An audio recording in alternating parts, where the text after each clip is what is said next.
Hello guys, sirmahadamir.com is going to be a one-stop solution for your A-levels and O-level examinations. Watch the video, share it with your friends, subscribe the channel and share the website as much as you can so that all of your friends and colleagues can benefit from that. Thank you so much. Assalamu alaikum guys, this is Sir Mahad Amir और lenses के lecture number 3 में आप लोगों का welcome. Lecture number 1 में हम लोगों ने लेंसेज की टाइप्स को डिस्कस किया। हमने पढ़ा कि भाई हमारे पास फोकल लेंथ क्या होती, ऑप्टिकल सेंटर, प्रिंसिपल एक्सिस क्या है और इनसे रिलेटेड बहुत सारी बेसिक चीज़ें हम लोगों ने सारी कैरेक्टरिस्टिक्स को डिस्कस किया। लेक्चर नंबर 2 में हमने कन्वर्जिंग लेंस के सारे केसेस को डिस्कस किया। ऑब्जेक्ट इन्फिनिटी से शुरू किया, फार अवे पे गए, ऑब्जेक्ट एट 2f पे आए, बिटवीन f एंड 2f पे आए, ऑब्जेक्ट एट f पे आए, फिर मैग्नीफाइंग ग्लास वाला कॉन्सेप्ट डिस्कस किया, object between optical centre and the focal length. इन सब कॉन्सेप्ट्स को करने के बाद आज हम लोग का जो लेक्चर नंबर 3 है that starts of with the concept of linear magnification या फिर मैग्निफिकेशन फैक्टर। अच्छा बच्चों, लीनियर मैग्निफिकेशन और magnification factor is very very easy concept, ठीक है, इसमें कोई ऐसा डिफिकल्टी की बात नहीं है। लीनियर मैग्निफिकेशन टेल्स अस कि भाई ऑब्जेक्ट की जो इमेज है वो कितने रेशो से बड़ी या कितने रेशो से कम हुई, ठीक है, बस इतनी सिंपल सी बात है। इमेज कितने रेशो से बड़ी और कितने रेशो से कम हुई। तो हमारे पास लीनियर मैग्निफिकेशन का एक छोटा सा फॉर्मूला है that is height of image divided by height of object, या फिर मैं इस लीनियर मैग्निफिकेशन को distance of image divided by distance of object से भी निकाल सकता हूँ। 99.99% हाइट ऑफ इमेज मीन्स कि जितनी भी इमेज की हाइट है, इस एरो की कितनी हाइट है from the principal axis divided by height of object. Height ये जो भी यहाँ पे वैल्यू आ रही होगी that is the height of object from the principal axis. तो हाइट ऑफ इमेज को डिवाइड कर दूंगा मैं हाइट ऑफ ऑब्जेक्ट के साथ, तो हमारे पास लीनियर मैग्निफिकेशन आ जाएगी। फॉर एग्जाम्पल लेट्स से ये हमारे पास लेंथ है 20 फॉर एग्जाम्पल, ठीक है, तो 20 डिवाइडेड बाई लेट्स से ये लेंथ हमारे पास है 12 डिवाइडेड बाई 12 करेंगे तो this is going to be the linear magnification. Graphs में वैल्यूज दी हुई होंगी, इस तरीके से क्वेश्चन आएंगे, मैं वो डिस्कस करता हूँ, but height of image divided by height of object gives us the linear magnification. या फिर अगर मुझे डिस्टेंस ऑफ ऑब्जेक्ट पता हो, सॉरी डिस्टेंस ऑफ इमेज और डिस्टेंस ऑफ ऑब्जेक्ट पता हो, तो इससे भी लीनियर मैग्निफिकेशन निकाल सकते हैं। इस वैल्यू को हम डिवाइड करेंगे, वैल्यू ए को डिवाइड करेंगे वैल्यू बी से, तो अगेन हमारे पास सेम आंसर देगा जो हम इस वैल्यू को इससे डिवाइड करके लाएंगे। तो हाइट से निकालें, डिस्टेंस से निकालें, डजंट रियली मैटर, हाइट से निकालना ज़्यादा सूटेबल है और मोस्टली केसेस में हाइट से ही निकलता है क्योंकि हाइट का ही फॉर्मूला ज़्यादा यूज़ होता है, ठीक है। ये बात याद रखिएगा, अगर लीनियर मैग्निफिकेशन का आंसर इक्वल टू 1 आ रहा है that means object and image are of same length, sorry same size. ये केस नंबर 3 में ही आ सकता है जिसमें ऑब्जेक्ट 2f पे रखते हैं, इमेज भी 2f पे बनती है, दोनों का साइज सेम होता है, तो दोनों की जो हमारे पास लीनियर मैग्निफिकेशन आती है वो भी सेम आती है। अगर मैं ऑब्जेक्ट को एग्जैक्टली 2f पे रखूँगा तो हमारे पास जो लेंथ बनेगी वो दोनों की सेम बनेगी। लेट्स सपोज हमारे पास जो ऑब्जेक्ट की हाइट है वो 0 से रखते हैं, ये हमारे पास आ रही है फॉर एग्जांपल समवेयर अराउंड 24 और यहाँ पे भी इसको रख लेते हैं, तो ये भी अराउंड हमारे पास yes it's perfectly equal to 24, सही है, बिल्कुल सेम आ रही है। तो या तो इस तरीके से देख लो, दोनों का आंसर सेम आ रहा होगा, ठीक है। अगर मैं इधर आ जाऊँ तो यू वुड रियलाइज कि हमारे पास ऑब्जेक्ट की हाइट यहाँ पे आ रही है, लेट्स सपोज 2246, इट्स 26, ठीक है। अगर मैं थोड़ा जूम करूँ तो ये 26 आ रही है, let's note that down over here, ठीक है। इसको मैं केस नंबर 1 कहता हूँ, जो इसमें हमारे पास 26 हाइट आ रही है ऑब्जेक्ट की, ठीक है। इमेज की हाइट हमारे पास कितनी आ रही है, ये अराउंड हमारे पास 10 12 18 9 18 आ रही है, ठीक है। तो हाइट ऑफ इमेज हमारे पास आ रही है 18, ठीक है। हाइट ऑफ ऑब्जेक्ट हमारे पास फर्स्ट एग्जाम्पल में हाइट ऑफ ऑब्जेक्ट ये थी, हाइट ऑफ इमेज हमारे पास अराउंड 18 आई। फॉर्मूला क्या है, height of image divided by height of object, तो it would be 18 divided by 26। When you would plug this in a calculator ना, जब आप 18 डिवाइडेड बाय 26 करेंगे मेरे बच्चों, तो आप इस बात को रियलाइज करेंगे आपका आंसर आ रहा होगा 0.7, ठीक है। द 0.7 इज लेस देन 1, तभी हमारी इमेज जो है स्मॉलर है। खुद सोचो, यहाँ पे देख भी सकते हो कि हमारा जो एरो है इमेज का वो छोटा है, तो जब भी लीनियर मैग्निफिकेशन का आंसर लेस देन 1 आता है तो इस बात से हमें ये बात पता चलती है दैट जो हमारी इमेज है वो छोटी है compare to the object. Object का साइज बड़ा था और जो इमेज मेरी प्रोड्यूस हुई है उसका साइज रिलेटिवली स्मॉलर है। सिमिलरली मैं ऑब्जेक्ट को थोड़ा यहाँ लेके आता हूँ, ठीक है। अब आप इसको रियलाइज करें, हमारे पास हाइट सेम है क्योंकि ऑब्जेक्ट सेम है, वही हमारे पास 26 आ रही है परफेक्टली, ठीक है। मैं इसको केस नंबर सेकेंड एग्जाम्पल यहाँ लिख देता हूँ, ठीक है। सेकेंड एग्जाम्पल में देख लीजिएगा, हमारे पास हाइट ऑफ ऑब्जेक्ट अभी भी 26 है। Let's see what the height of image is, ठीक है। हाइट ऑफ इमेज अगर मैं निकालता हूँ तो हमारे पास around 20 40 50 to 54, yes it's around 54, ठीक है। हाइट ऑफ इमेज हमारे पास 54 आ रही है। डिवाइड कर लेते हैं height of image divided by height of object को, तो आप इस बात को रियलाइज करेंगे कि हमारा जो आंसर है it's gonna be bigger than 1, और लेट्स से 2.1 आ रहा है, 2.07 2.1। तो whenever the linear magnification is greater than 1 that shows कि हमारी जो इमेज है that's an enlarged image। Image का साइज कंपैरेटिवली बेटर है और बिगर है कंपेयर टू द ऑब्जेक्ट, ठीक है। एक्चुअल इमेजेस भी कंसीडर कर लो। अब ये पेंगुइन को देखते हो, ठीक है, तो मैं पेंगुइन को पता नहीं कहाँ ले गया हूँ, स्टक हो गया है। पेंसिल देख लो, ठीक है, पेंसिल को देख लो पहले, ठीक है जी। हमारे पास ये देखें, जब लीनियर मैग्निफिकेशन इस तरफ यार प्रिंसिपल बनाना था, अच्छा ये सॉरी, हाँ। अब हमारी पेंसिल को अगर आप देखो तो जब हमारे पास हाइट में डिफरेंस आ रहा है तो डेफिनेटली इमेज का साइज कंपैरेटिवली छोटा है। इसका मतलब यहाँ पे लीनियर मैग्निफिकेशन का जो वैल्यू होगी वो लेस देन 1 होगी। और इधर जब मैं आ जाता हूँ तो जब हमारी इमेज का साइज बड़ा हो जाता है दैट शोज अस कि लीनियर मैग्निफिकेशन का जो आंसर है that is going to be greater than 1। तो ये लीनियर मैग्निफिकेशन हमें सिर्फ ये बताती है कि हमारी इमेज कितनी बड़ी बनी और किस रेशो से बनी। तो ये हमारा बेसिक सा एक कॉन्सेप्ट था लीनियर मैग्निफिकेशन का, याद रखिएगा। लीनियर मैग्निफिकेशन के अंदर हम लोग दोनों वैल्यूज यूज कर सकते हैं, हाइट भी यूज कर सकते हैं, डिस्टेंस भी यूज कर सकते हैं। और ये हमारे पास छोटा सा कॉन्सेप्ट है, इससे रिलेटेड सवाल भी बहुत सिंपल आते हैं। दूसरी बात जो याद रखने की, इट्स रेशो। ये एक रेशो है, इट हैज नो यूनिट्स, इसके कोई यूनिट नहीं होते। Is just a ratio, ratios के कोई यूनिट नहीं होता है। Height of image divided by height of object, height height है, मीटर मीटर है, कैंसिल हो जाएगा, इसके कोई यूनिट्स नहीं होंगे। जैसे साइन कॉस टेन के जो रेशियोज हैं ट्रिग्नोमेट्रिक, उसके कोई यूनिट्स नहीं होते। सिमिलरली लीनियर मैग्निफिकेशन या मैग्निफिकेशन के कोई यूनिट्स नहीं होते। इस बात को अपने जहन में बिठाइएगा, बहुत ही यूज होने वाला कॉन्सेप्ट है। अभी इससे रिलेटेड मैं एक दो सवाल कराऊंगा ताकि आपके कॉन्सेप्ट्स और ज़्यादा मेच्योर हो जाएं और आपके आंसर्स और ज़्यादा अच्छे तरीके से आप आसानी से निकाल लें। गाइस, अब जो कॉन्सेप्ट करने जा रहे हैं इससे रिलेटेड एक बहुत टेक्निकल सवाल जो है पेपर्स में आते हैं, एक्सट्रीमली टेक्निकल क्वेश्चंस जिसकी अंडरस्टैंडिंग बनाना बहुत जरूरी है।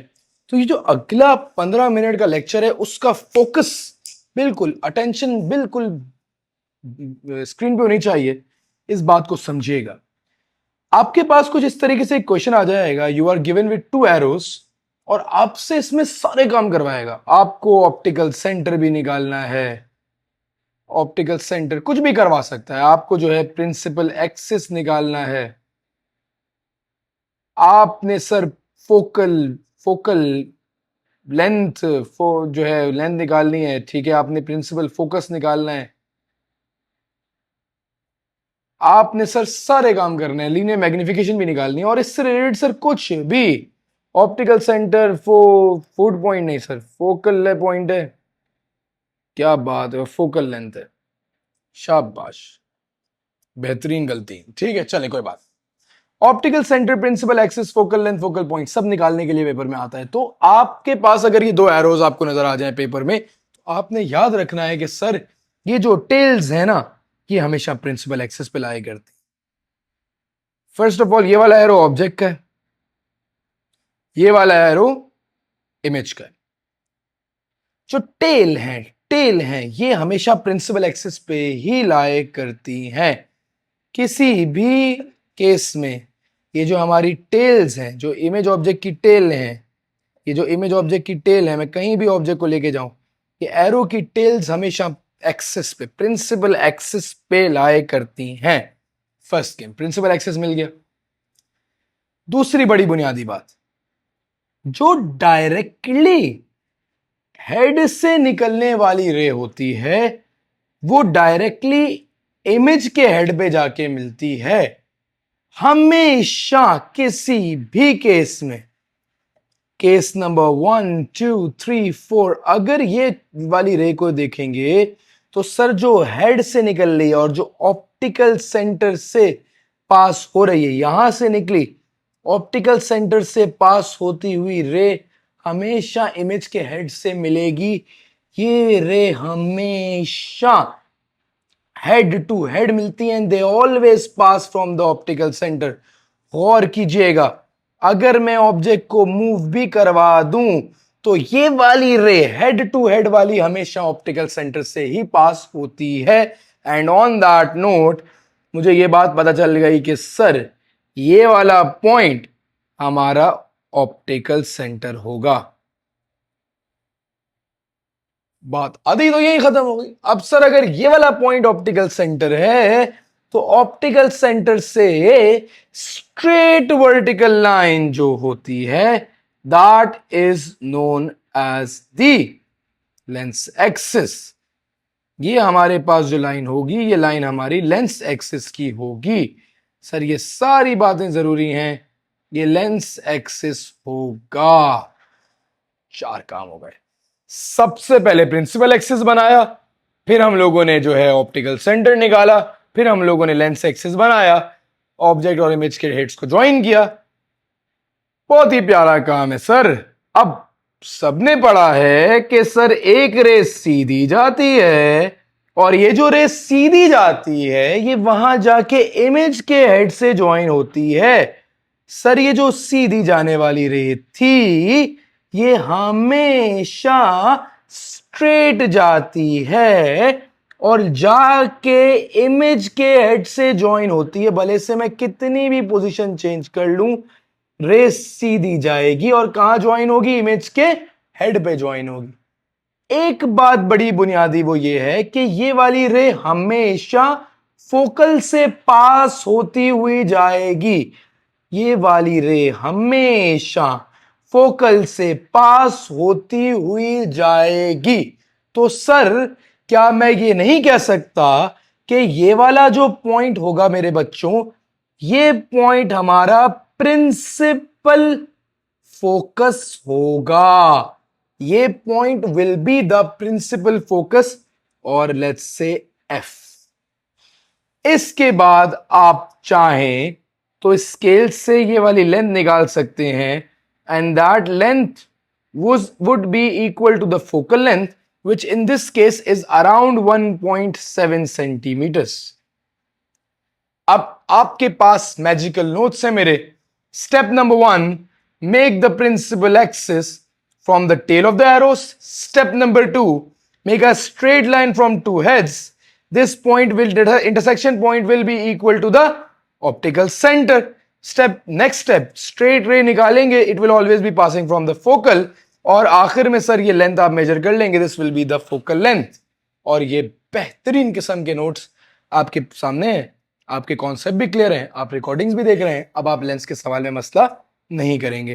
बेटे सवाल कैसे आ जाता है, ठीक है। अच्छा सवाल में ये सारे स्टेप्स हमेशा नहीं पूछता, अलग अलग स्टेप्स पूछता है।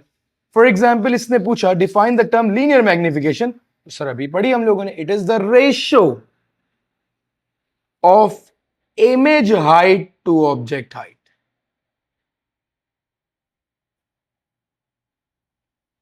ये आ गई sir linear magnification. What is meant by real image? Real image is an image in which light rays actually meet at a point. Real image कौन सी images? Image at which light rays actually meet at a point.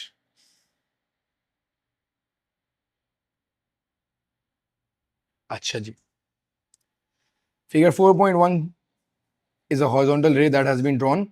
Continue the ray until it meets the image. Sir एक रे कहाँ जोड़नी होती है? Straight वाली कहाँ जोड़नी है? इमेज के हेड पे जोड़नी है। स्ट्रेट वाली रे कहाँ जोड़नी है? इमेज के हेड पे ही जोड़नी है। अच्छा जी, जरा तरीके से जोड़ दे दो। डिटरमाइन द फोकल लेंथ, बड़ी आसान काम है सर। आपने स्केल लेना है, वैसे तो स्केल की जरूरत नहीं, इस क्वेश्चन में एक्सेस ड्रॉ किए हुए हैं, मैं जरा रेड पेन ले लेता हूँ। ये बताया हुआ है कि हमारे पास ये 1 सेंटीमीटर है, तो फोकल लेंथ है यहाँ से 1 2 एंड 2.4, परफेक्ट 2.4 सेंटीमीटर्स की focal length. Draw another ray from the top of the object to show the how the image is formed.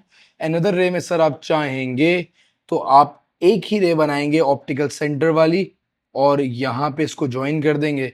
कोई बोलता है सर मैं दूसरी वाली रे बनाऊंगा, वो नहीं बन पाएगी, ठीक है बेटे, उसमें फोकल से पास करानी होती है। ये हमारे पास जो है 2.4 का है, अगर थर्ड रे कोई बनाता, जस्ट फॉर इन केस बता रहा हूँ, तो वो इसको यहाँ से पास कराता, ठीक है, इस सर्टेन यहाँ से पास कराता, यहाँ तक लाता, एंड देन उसको यहाँ से स्ट्रेट करता, ठीक है, और वो यहाँ जाके मीट करती, थोड़ा नीचे जाती, ये फोकल से यहाँ मिलती, and then this would have been the third ray. वो बहुत डिफिकल्ट है, उसको नहीं बनाना, ठीक है, आसान वाली पकड़नी है। It's allowed but it's difficult, ठीक है। ऑप्टिकल सेंटर वाली परफेक्ट है, आसानी से बन जाएगी, वही रखिएगा। मैंने आपको कॉन्सेप्ट समझा दिया, इस तरीके से क्वेश्चंस आ रहे होते हैं। इसका एक और क्वेश्चन आया था, ठीक है, ये तो खैर चलो इसको भी देख लेते हैं। On figure 6.1 draw rays from the top of the object to show how the lens forms the image, ठीक है। यहाँ पे हमारे पास फोकल लेंथ दी हुई है 3 सेंटीमीटर्स की, ठीक है। तो मैंने यहाँ से 1 2 3, यहाँ पे ये हमारा फोकल है, ठीक है। अगेन दो रेस बनाते हैं फिलहाल समझने के लिए, ठीक है।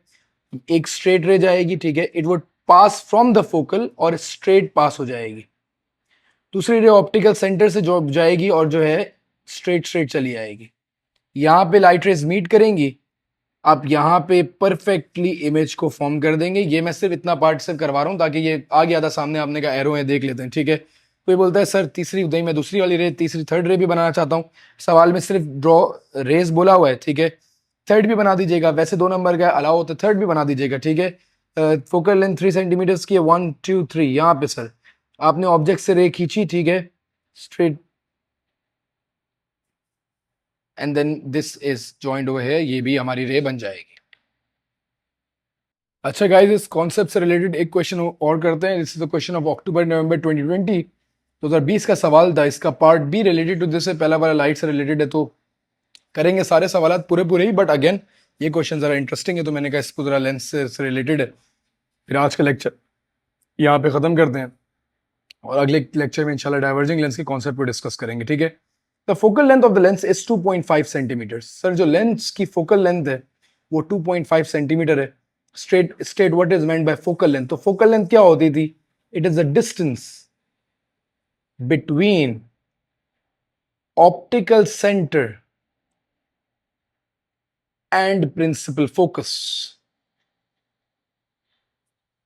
वो पॉइंट प्रिंसिपल फोकस होता है जहां पैरेलल लाइट रेज मिलती हैं। तो फोकल पॉइंट और ऑप्टिकल सेंटर के बीच की सर ये वाली जो लेंथ है ना, ये length that is around 60 something, ये इस केस में 60 आ रही है, that is the focal length, ठीक है। याद रखिएगा फोकल लेंथ हमेशा वो point, focus point, principal focus, ये वाला पॉइंट जो हमारा प्रिंसिपल फोकस है और ऑप्टिकल सेंटर के बीच की लेंथ को बोलते हैं। और ये कॉन्सेप्ट भी अब पूछा जाता है, ठीक है। फोकल लेंथ 2.5 सेंटीमीटर दी हुई थी, मैं यहां लिख लेता हूं।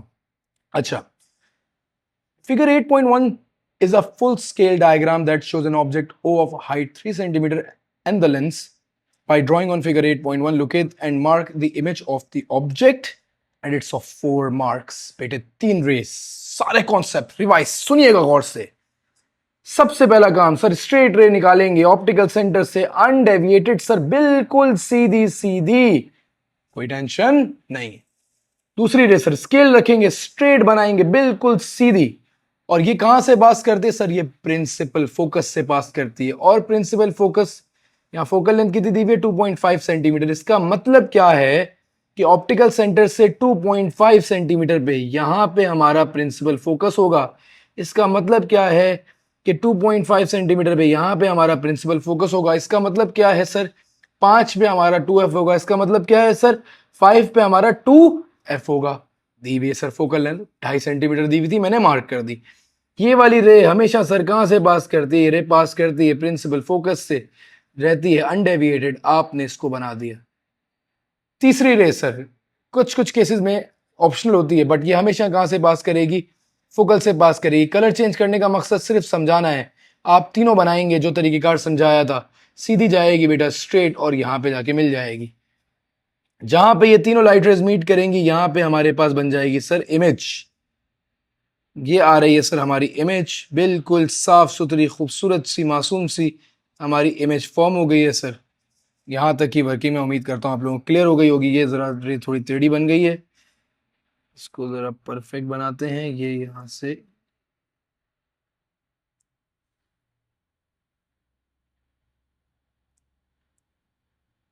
बेहतरीन सर, बेहतरीन, बेस्ट परफेक्ट डायग्राम। 4 मार्क्स आप लोगों ने और मैंने मिलकर सिक्योर कर लिए अपने कॉन्सेप्ट से इन 3 लेक्चर्स से।